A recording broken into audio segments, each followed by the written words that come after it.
Meu nome é Anthony David Cicoria. Eu cresci em Kingston, Nova York. Eu estive lá durante meus primeiros 18 anos. Eu tinha me metido em alguns problemas no meu último ano do ensino médio, coisas bobas que os adolescentes fazem. Meu treinador de futebol do ensino médio tinha estudado na Citadel, que era uma escola militar na Carolina do Sul.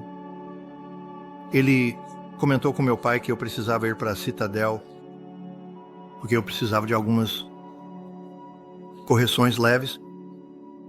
E eu me lembro do meu pai dizendo: bem, você pode ir para qualquer escola que quiser, mas se não for para a Citadel, não volte para casa. Eu pensei, tudo bem, isso torna a escolha bem simples. Então eu fui para a Citadel e eu joguei futebol lá, né? E obtive minha formação em biologia.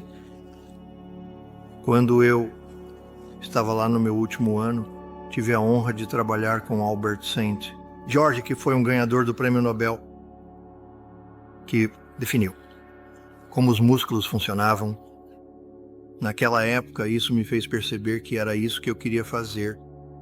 E eu meio que tinha essa visão de ser um dos ratos de laboratório que trabalhavam no porão de alguma grande instituição e aprendiam todo tipo de coisas incríveis.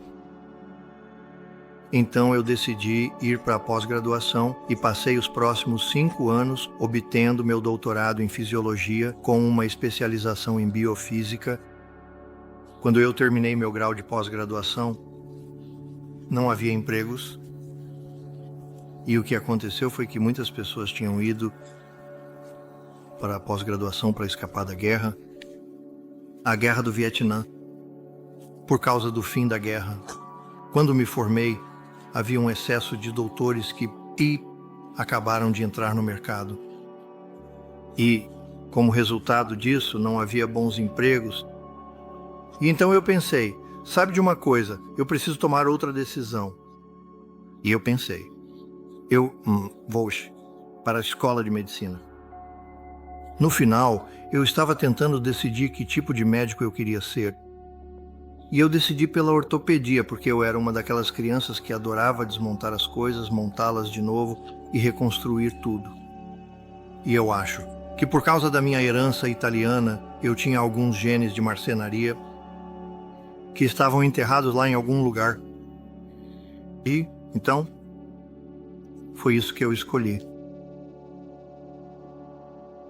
Em 1994, minha esposa tinha 5 pessoas com aniversários no mês de agosto. Então, todo ano nós fazíamos uma festa de aniversário comunitária.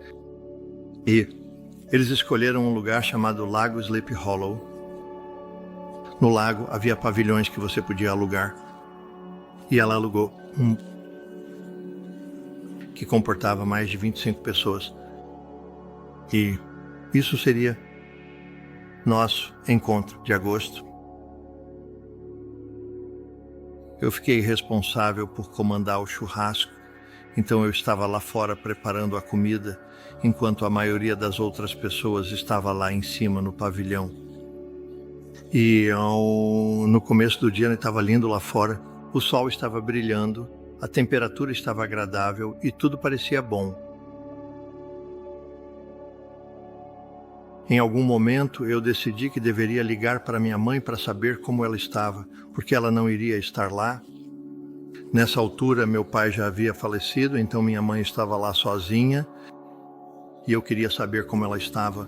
Então eu consegui alguém para cobrir o churrasco e fui até a frente do prédio onde havia um orelhão preso.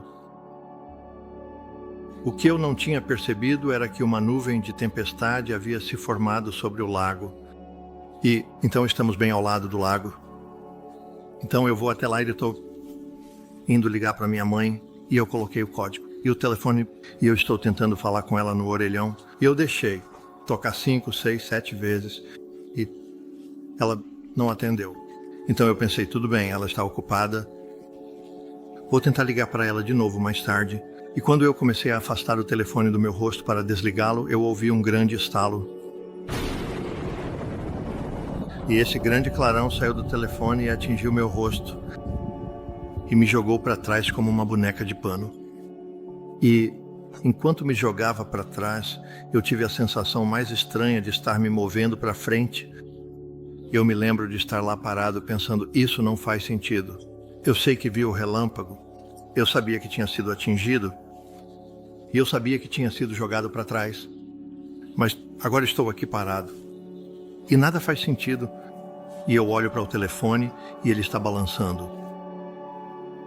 E eu estou apenas parado ali, completamente perplexo. E nesse momento eu ouço minha sogra gritando. E ela está no topo da escada. Estou na base da escada. E ela começa a descer as escadas, vindo direto em minha direção. E eu pensei, isso não pode ser bom. Quando sua sogra está correndo em sua direção, gritando que algo está errado. Quando ela chegou na minha frente, ela estava olhando para a esquerda e eu pensei, isso é realmente estranho e é como se eu nem estivesse lá. E eu pensei, que diabos? E eu me virei para ir na direção dela, dei cerca de 3 passos e me deparei com meu próprio corpo no chão.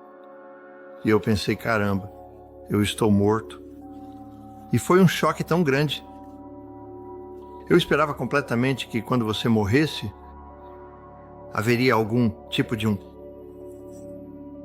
algo aconteceria para te avisar, sabe? Sinos, apitos, quem sabe o quê. Mas deveria haver algum tipo de sinal que dissesse, ei amigo, você está morto? Mas não havia. Foi apenas uma progressão muito natural de que eu estava neste estado, neste segundo, e no segundo seguinte, eu estava em outro lugar. Eu passei de estar em uma forma física para estar em uma forma espiritual. Havia uma senhora que nós estava esperando para usar o telefone. Ela se agacha para começar a fazer RCP. Acontece que ela é uma enfermeira e eu estou parado lá, tentando chamar a atenção de qualquer um que ouça. E eu não vejo, sabe? Eu consigo ver todos eles, consigo ouvir todos eles, mas ninguém pode me ver ou me ouvir. E então me ocorreu que eu estou aqui parado e estou pensando exatamente da mesma forma que normalmente pensaria. Eu tenho controle total da minha mente. E eu estou pensando na linguagem comum, da maneira que normalmente pensaria. E eu estou tendo esses pensamentos acelerados, passando pela minha cabeça, tentando fazer sentido de tudo isso. Mas eu percebi naquele momento que quem quer que eu seja, eu sempre sou. E não existe tal coisa como a morte. E, sabe, meu espírito, ou quem quer que eu fosse, é eterno. E isso foi provavelmente a primeira grande coisa, essa percepção que veio a mim. À medida que tudo isso se desenrolava, meu espírito está aqui para sempre. Então, somos essencialmente 2 pessoas.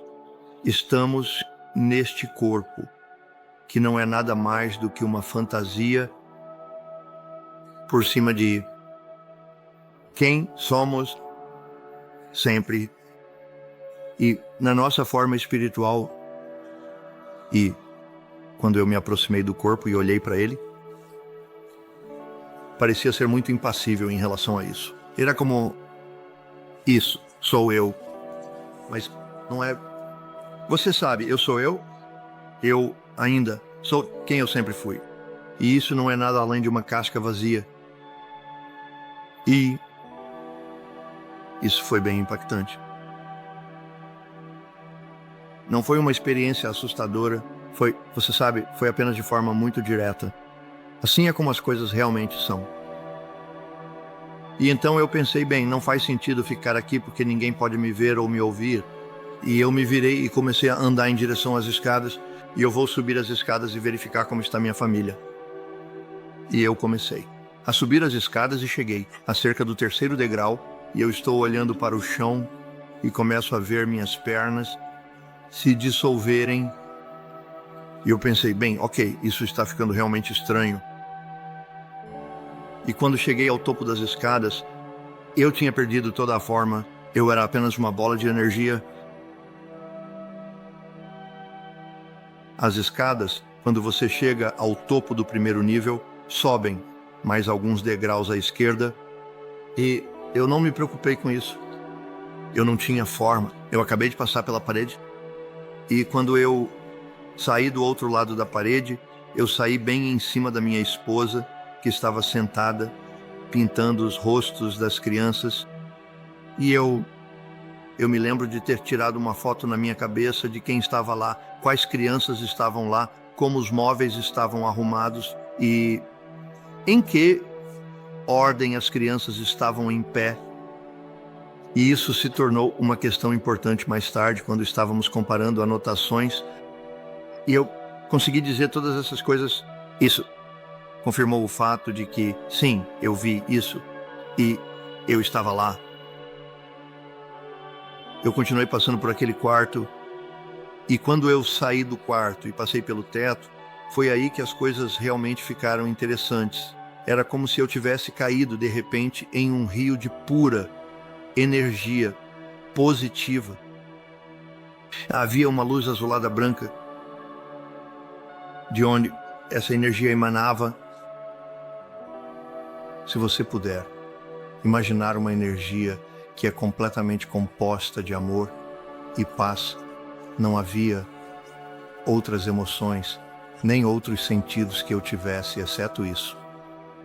E foi simplesmente de tirar o fôlego, sentir tanto amor e paz vindo dessa fonte. E me veio à mente que isso deve ser a energia de Deus. Isso é o que faz tudo. E eu pensei, sabe, isso é a maior coisa que poderia acontecer a alguém ter essa realização e sentir isso. E essa é a única vez que eu já experimentei algo assim na minha vida toda. Nesse momento percebi que estava indo a algum lugar e eu comecei a ver uma colagem de momentos altos e baixos na minha vida. Era apenas... Não havia muita explicação ou reflexão, era apenas... Havia imagens de diferentes coisas na minha vida, momentos altos, momentos baixos, trauma, seja o que for. E nesse momento, eu estava apenas me acomodando, fluindo no rio. Eu não sabia para onde estava indo ou para onde estava me levando, mas era emocionante. E era um êxtase. Foi uma sensação tão maravilhosa. E então, de repente, é como se alguém tivesse virado um interruptor. De repente, eu estava com dor. E eu estava de volta ao meu corpo, gritando alto na minha cabeça, para quem quisesse ouvir que, sabe, por favor, não me faça fazer isso, eu não quero voltar. E eu tinha 3 filhos e uma esposa. E eu amava a minha vida. Mas não havia comparação com o que eu estava experimentando fora do meu corpo. Eu estava tipo, por favor, não me faça fazer isso. Eu estava realmente com raiva. Eu queria ficar onde estava porque foi de uma felicidade absoluta para uma dor absoluta. Quero dizer, onde essa coisa me atingiu no rosto e onde saiu, meu pé estava como 2 varas quentes. Mas eu percebi que, sabe, não é minha escolha. E então, a mulher que estava fazendo a RCP tinha parado. E ela estava de joelhos ao meu lado. E levou vários minutos antes de eu estar consciente o suficiente para conseguir abrir os olhos. Eu estava consciente o suficiente para conseguir abrir os olhos. E quando eu abri os olhos, tudo estava realmente fora de foco. E eu queria dizer algo para agradecê-la. E eu, infelizmente, o que saiu foi: eu sou médico. Está tudo bem? Que coisa estúpida para se dizer. E então eu percebi naquele momento que, ok, você não está pensando muito claramente. Apenas cale a boca. E apenas espere isso passar. Você sabe, é claro, todo mundo começa a correr para cá. E eles chamam uma ambulância. E chamam a polícia. E eu pensei, eu não quero ficar sentado na sala de emergência por 4 a 6 horas só para alguém me dizer que estou vivo. Então eu optei por pedir para me levarem para casa e eu liguei para meus amigos cardiologistas e neurologistas. E eu disse, você sabe, isso aconteceu. E eles disseram, bem, venha logo, e fui até os consultórios deles. E todo mundo disse a mesma coisa. É como, bem, você é sortudo, você está vivo. Depois da minha experiência de quase morte, eu tinha medo de dizer qualquer coisa para alguém. Isso foi, você sabe, no início dos anos 90. Naquela época, você sabe, alguém poderia ligar para o Estado e dizer, esse cara está meio solto nas ideias. Você pode querer suspender a licença dele porque ele está dizendo coisas que não fazem muito sentido. Eu mantive a boca fechada na maior parte do tempo. Eu conversei com amigos e familiares sobre isso, mas, você sabe, eu não ia me envergonhar e deixar as pessoas me chamarem de lunático também. Antes do raio, eu estava em um caminho para a ortopedia acadêmica. Eu queria publicar artigos e eu era o presidente de uma grande reunião sobre coluna todo ano, e você sabe, eu estava seguindo por esse caminho e nenhuma dessas coisas parecia mais importante. Eu estava realmente você sabe, meio perdido. Eu estava começando a me perguntar por que eu passei por isso, porque não estava fazendo muito sentido para mim. E então, de repente, comecei a ter esse desejo insaciável de ouvir música clássica de piano, o que foi uma grande mudança para mim. Eu era uma criança dos anos 60, era rock and roll. Na verdade, não havia muito mais além disso. E agora, de repente, estou tendo esse desejo de ouvir as músicas clássicas de piano. E era um sentimento tão forte que eu realmente dirigi até Albany, porque era o lugar mais próximo que teria CDs de piano clássico. Eu me lembro de quando entrei lá e esse CD de Vladimir Ashkenazy tocando seu Chopin favorito simplesmente pulou da prateleira para as minhas mãos. E eu pensei, ok, isso obviamente é algo que eu deveria ter. E então, eu comprei o CD e comecei a ouvi-lo e fiquei absolutamente cativado. Eu não conseguia parar de ouvir. E eu ouvi isso o dia todo. E então, muito em breve, percebi que isso não seria suficiente para poder ouvir essa música. Eu precisava aprender a tocar. E isso era um grande problema, já que eu não tinha um piano e não sabia como tocar.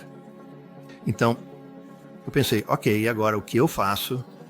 Bem, no dia seguinte, e uma das nossas babás veio e disse, estou me mudando, sabe? E eu tenho esse piano vertical antigo que eu quero guardar, mas poderia armazená-lo na sua casa por 1 ano. E eu pensei, ok, isso é meio estranho. Sabe, eu tive esse pensamento ontem de que eu precisava de um piano e de repente um piano está aqui.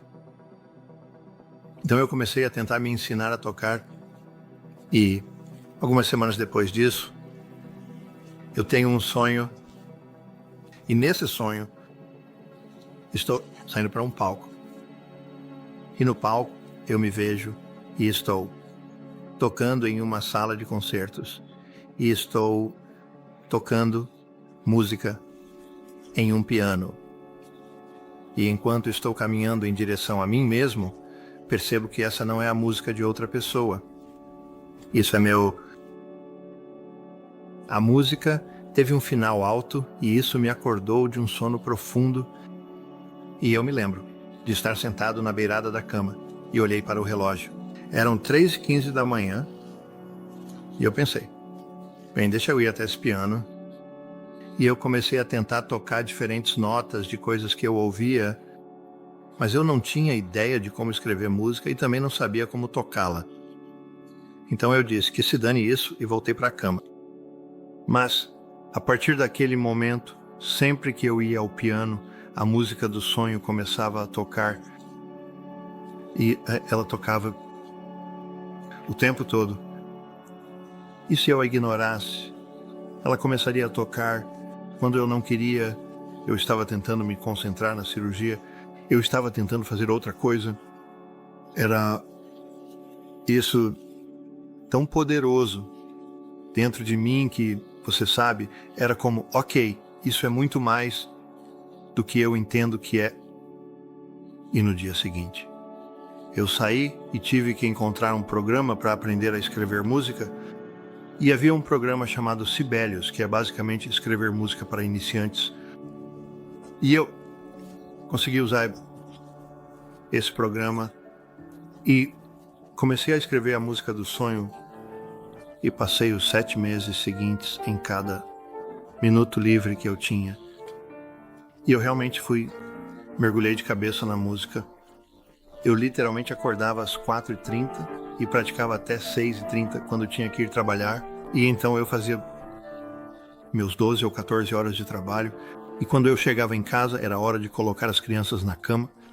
E então, assim que elas estavam na cama, eu voltava para o piano e ficava lá até meia-noite, 1h.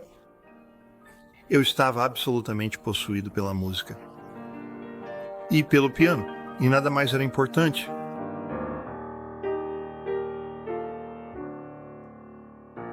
Uma coisa que descobri com a música é que ela me leva o mais próximo possível daquela sensação, daquela euforia de estar do outro lado. Quanto eu posso chegar, é quase como se houvesse uma conexão que eu posso acessar. É uma frequência que sou capaz de sintonizar. E você sabe, ao ler sobre outros compositores, você sabe, os grandes compositores disseram a mesma coisa. Mozart foi o mais prolífico a respeito disso. E ele disse, você sabe, a música vinha até mim em forma acabada, e tudo o que eu fazia era escrevê-la. E muitas pessoas especularam que nosso cérebro não é nada mais do que um receptor. Não há como ele abrigar todas as informações às quais temos acesso. Há algum lugar externo com o qual somos capazes de nos comunicar.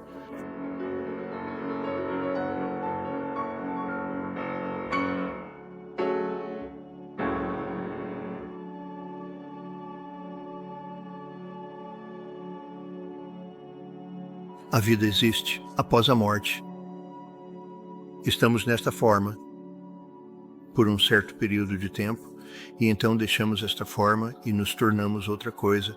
Então, é apenas um contínuo de existência. Você continua passando por este processo, você reencarna como outra coisa ou outra pessoa, seu espírito continua, e você passa, por uma evolução de aprendizado e fases de cura e compreensão do que você experimentou nesta vida presente e no que você vai trabalhar na próxima. Quero dizer, é para isso que estamos aqui. Estamos aqui para aprender e experimentar e para evoluir espiritualmente para um ser mais elevado do que somos agora. A maneira como vejo isso é que todos podem voltar à fonte, mas você tem que merecer seu caminho de volta. E você faz isso, passando por campos de prova, se assim quiser.